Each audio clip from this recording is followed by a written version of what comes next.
There exists a particular kind of woman whom a self-absorbed man can never erase from his mind. And no, this isn't the one who surrenders everything, who begs for attention, who crumbles beneath the weight of affection. Quite the opposite, actually. This is the one who departs without fanfare, without theatrical scenes, without feeling compelled to justify herself. What lingers isn't longing, it's unease. It's an emptiness that cannot be filled by the passage of time, by subsequent connections, or by 1,000 new conquests. Perhaps he won't admit it openly. Perhaps he'll pretend he's moved past the separation. But beneath the forced smiles, the constant social media activity, and the whirlwind of new romances, there exists an emotional specter he cannot bury. Because this woman, without even realizing it, touched something he spent his entire life trying to conceal, his own reality. And it's precisely this reality that haunts him, disarms him, breaks him from within even years later.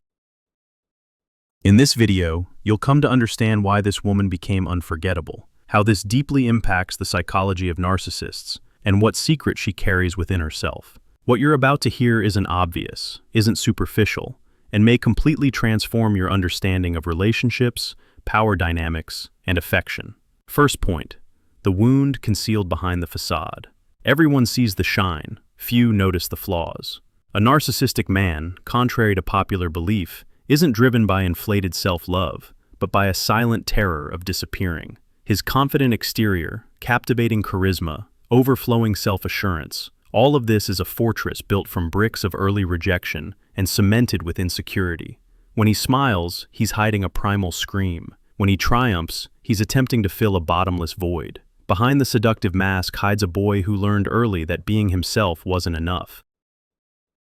It's easy to be fooled by appearances. He seems unshakable, immune to losses, separations, and relationship endings. But there's a type of woman who doesn't merely leave, they expose. They expose the deception, the emptiness, the fragility carefully disguised as greatness. And this exposure doesn't happen through harsh words or direct confrontations. It happens in silence, in the refusal to yield, in a presence that remains whole, even in absence. She doesn't attack the mask, she disregards it. And this is unbearable for someone who exists only through it. There's a pain sharper than any direct insult or betrayal, the pain of no longer being needed to sustain someone. When this woman departs without screaming, without pleading, without asking to be understood, she demolishes the entire emotional script he used to manage their relationship. She doesn't simply leave emptiness, she removes the entire stage. And in the remaining silence, the most deafening echo becomes the truth he spent his whole life avoiding. No one can truly love him, as long as he continues hiding from himself. Write the word mask in the comments if you recognize this behavior. Nietzsche said, "But what if the monster is the mirror itself?" The narcissist lives fleeing from this reflection, filling his life with superficial achievements that distance him from himself. However, this woman, the one who doesn't break, doesn't diminish, doesn't bend, firmly holds up the mirror, and he, albeit unwillingly, is forced to look. What he sees there isn't just her departure, it's himself, reduced to his most exposed truth, the truth of someone who doesn't know how to love, because he hasn't yet learned to love himself without lies. Second, the woman who refuses to play this game. She didn't arrive to participate in games, and that's precisely why she dismantles the entire board. The narcissist is accustomed to predictable dynamics. He idealizes, seduces, manipulates, and ultimately controls. Every relationship is a battlefield disguised as romance, where he secures power through the emotional dependency of the other. But sometimes, a woman appears who doesn't react like the others. She doesn't get upset over empty promises, doesn't become ecstatic over exaggerated compliments, doesn't fall into despair over calculated silence. Her internal stability becomes the biggest challenge to the narcissist's game. This woman possesses a kind of charisma that doesn't require validation. She doesn't fall into the cycle of idealization and devaluation because she refuses to be placed on a pedestal or cornered. Her worth doesn't depend on others' opinions, and this makes her mysterious, almost unreachable. While others try to fit into the narrative he's created, she simply writes her own, not as an act of rebellion, but as a consequence of deep self-knowledge. She knows where she stands because she knows what ground she's standing on, and this confuses those who only know how to rely on appearances. Manipulation attempts fail in the face of awareness. The narcissist throws emotional bait, provokes jealousy, generates doubt, threatens distance, but she doesn't take the bait. When he disappears, she doesn't feel the urge to chase him. When he returns, she doesn't rush to open the door. She observes, feels, chooses, and above all, protects herself. And this creates destructive emotional dissonance for the narcissist. He always controlled the situation. With her, he doesn't even have certainty. It's like trying to control wind with your hands, like trying to tame fire that doesn't burn. This woman doesn't simply stand out from the crowd. She represents an existential threat because her neutrality distances the narcissist from the only certainty he had, that he can control emotions. With her, he discovers he can't even control his own, as if for the first time the mask cracks from within, and behind this crack something new and frightening begins to appear. Doubt. Aren't I the one at fault? The question he never wanted to ask, the question she never needed to ask. Third, absence transforming into a mirror.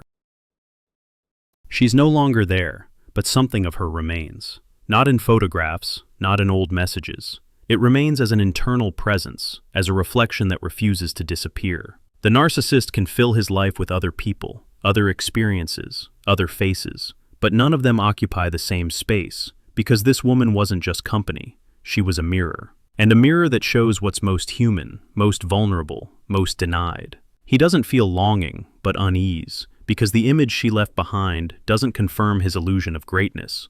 It reveals his humanity. The cruelest silence is the one that continues speaking truth. She doesn't need to say he failed. Her absence shouts it every day. He tries to replace her, as he always did, but discovers you can't replace what was genuine. And what was genuine wasn't promises or perfect moments. It was the feeling of being in the presence of someone who saw behind the mask, someone who saw what even he himself refused to see. And what to do with a reminder that hurts not from longing, but from truth. What to do about someone who was the only witness to what he hid his entire life. The narcissist returns not because he loves, but because he needs confirmation, needs to know if you can still affect him, if you've retained any power. But she no longer reacts the same way, because the woman he lost has changed, and the woman she became is no longer available for this game. He's knocking on the door of a house that no longer exists, not because it was destroyed, but because it was rebuilt somewhere else, on a different foundation, on a different level of consciousness, and there he no longer has access. Jung once wrote, "What we don't confront in our unconscious returns as fate," and that's exactly what she became, an unrealized destiny, not as an idealized romance, but as a rejected possibility for transformation. And that's precisely why she's not forgotten, because she represented a chance for something different, to break the vicious cycle, to know love without control, presence without dependency, connection without domination. She was a doorway, and by deciding not to cross it, he condemned himself to going in circles. Fourth, the echo that resonates in emptiness. Time passes, but the echo doesn't fade. The narcissist moves forward, or at least pretends to, but something within him remains anchored to that moment when she walked away without looking back. It's not nostalgia in the conventional sense. It's the discomfort of someone who lost, not a person, but a version of himself he could have been, but chose not to become. Every new relationship he enters becomes an unconscious attempt to recreate what he had, but without the responsibility it demanded. He seeks the presence without the depth, the connection without the vulnerability, the intimacy without the truth. But none of it works. Because what made her unforgettable wasn't what she gave him, it was what she demanded of him. She demanded authenticity in a world he built on pretense. She demanded emotional consistency in someone who lived off intermittent rewards. She demanded reciprocity in a dynamic he had always structured around hierarchy. And this demand, though never verbalized as an ultimatum, was present in every silence, every boundary, every moment she chose herself. Now he searches for her in fragments, in a laugh that resembles hers, in a gesture that reminds him of her presence, in a conversation that, for an instant, gives him the illusion that he's found something similar. But there's nothing similar, because she wasn't a type, she was an encounter with himself that he wasn't prepared to face. And this encounter, now lost, echoes in every space he tries to fill with others. Not because they're not enough, but because he's not prepared to be enough for anyone, not even for himself. Fifth, the prison of what never was. He thinks about what could have been. This isn't the romanticized fantasy of a perfect relationship, but the painful recognition of a lost opportunity. Not the opportunity to have her, but the opportunity to become someone who could have been worthy of her. Because deep down, beyond all the justifications, all the rationalizations, all the narratives he's constructed to protect his ego, he knows. He knows he lost not because she left, but because he never truly arrived. He was always partially present, partially absent, always with one foot inside, one foot out, always calculating, measuring, controlling. And she, simply being herself, exposed this strategy. She showed that genuine love doesn't negotiate, doesn't calculate, doesn't manipulate, simply is. And he wasn't prepared for that simplicity, because his entire existence was built on complexity, on games, on strategies. Now he lives in the prison of what never was, of conversations that never happened, of vulnerabilities he never shared, of truths he never dared to speak. And this prison, unlike any external prison, has no exit, because the key is inside him, in the place he still refuses to look. She represented the possibility of freedom, but freedom requires courage, and courage requires acknowledging your own fears. And he, trapped in his own greatness, never allowed himself to be small enough to be human, never allowed himself to be vulnerable enough to be real, never allowed himself to be weak enough to be strong. Write the word time in the comments if you agree that it doesn't heal on its own. And this awareness doesn't disappear, because it's not a wound. It's a living memory of who he could have become, if he had been whole enough to be beside her. 13th point, a world that needs no audience. She didn't shout her decisions. She didn't deliver speeches about her strength. She simply lived. And living in genuine tranquility is a kind of strength that needs no demonstration. The narcissist, accustomed to spectacle, couldn't understand this. How can someone be so whole, without applause? How can someone leave with dignity, without threats, without scandal? This tranquility destabilized everything he considered control, because through her existence, she showed that freedom is an internal quality, and he never had it. She didn't care whether others understood her. She knew that certain understanding doesn't depend on words, but on her presence, and her presence spoke for itself. It spoke about how she wouldn't struggle to hold on to someone, how she wouldn't fight for personal space where she wasn't respected, how she wouldn't remain where her silence was valued more than her voice. This stance, which seemed simple to her, was almost unbearable for him, because she didn't need to be chosen. She had already chosen herself, and this the narcissist never understood. Leaving, she took with her something whose existence he didn't suspect, the most honest mirror he ever found.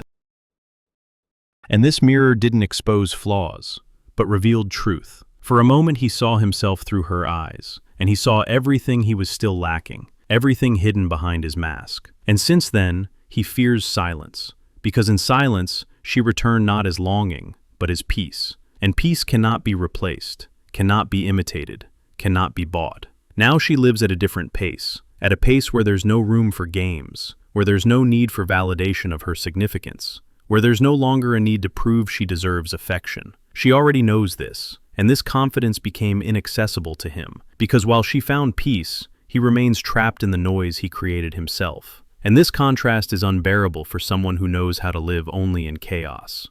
14th, the truth revealed by silence. The narcissist always believed that control is power, that silence is loss, that whoever leaves regrets it. But this woman, through her silence, rewrote all the rules. She didn't lose, she didn't regret it, she didn't come back. And this silence, far from being absence, was a cry of freedom, because in each of her silences was contained a truth impossible to ignore. She no longer needed him to be whole. He tried to provoke, to hint, to test. He expected responses, reactions, cracks. But she didn't break. She remained unwavering, not because she wasn't hurt, but because she had already made the most difficult choice, to leave a story that caused her pain, even though she continued to love. And this is courage, courage he never had. He loved controlling the situation. She loved truth. And in the end, truth won, because she didn't just leave, she remained true to herself after leaving. and this he cannot forget. Her silence made him feel her absence for the first time not as rejection, but as consequence. She didn't leave to punish him. She left because staying would have been self-punishment. And this distinction changes everything, because it removes from him the role of victim and places him where he always avoided being, in the role of architect of his own downfall. She didn't expel him, she simply stopped sacrificing herself, and this forces him to face his own responsibility. And truth, when it can no longer be denied, becomes eternal memory. Now every time he tries to rewrite this story, her silence answers first. He can tell any version he wants, but deep down he knows. She was the only one who dared to love without losing herself, and to leave without seeking revenge. And this haunts him, because with this simple gesture she showed everything. She showed that true strength lies not in controlling another, but in maintaining integrity in the face of those who try to break you. 15th, the woman he will never reach again. She left, but not out of pride or revenge, but because she no longer fit into that narrow space where he tried to keep her. She grew, expanded, matured, and in doing so, she became inaccessible to him, because while she walked toward truth, he continued spinning in the same masks. She chose the path of individuation, that painful and lonely process of becoming who you truly are. He decided to repeat it. Now, even if he tries to return, he will no longer find the same woman. She's no longer available on that emotional level. She changed, and her vibrations no longer resonate with his. Perhaps there remains nostalgia, perhaps there was a story, perhaps even attachment, but there's no longer resonance. And without resonance, there's no relationship. He lost not only the woman, but the opportunity to witness her evolution. And this is heavier than any separation, the realization that she moved forward and he stayed behind. Today she lives with the lightness of someone who no longer needs to prove anything. She no longer needs to be understood by those who refuse to understand themselves. She no longer feels responsible for anyone's healing. She no longer needs to carry others' pain. She freed herself, and in this freedom, she became invisible to him. Not because she disappeared, but because he can no longer see her on the level where she decided to live. Some pass by, others leave traces, and still others become portals. She was a portal he refused to cross, and now all that remains is the shadow of what could have been. Because she wasn't just another woman, she was a threshold, she was a mirror, she was truth. And truth, if not accepted, doesn't disappear. It simply waits. It waits for the moment when he finally has enough courage to look at himself and understand that the only thing he lost was the chance to find himself. Write the word freedom in the comments if you're ready to become this woman. If you've read this far, it's probably not by accident. Content like this touches on deep themes that almost no one dares to explore. The woman the narcissist cannot forget isn't a mystery to him. She's a mirror, a constant reminder of the choice he didn't make, and of that version of himself he never dared to become. And perhaps, to some degree, you were this woman, or perhaps you're becoming her. Now, it's important to recognize the value of keeping your essence intact in the face of emotional games that try to fragment you. It's not easy, but it's real, it's powerful, and it's transformative. Your silence, your peace, your integrity have greater impact than any speech. And if this video resonated with you in any way, don't keep it to yourself. Continue this conversation. Other people need to hear this too.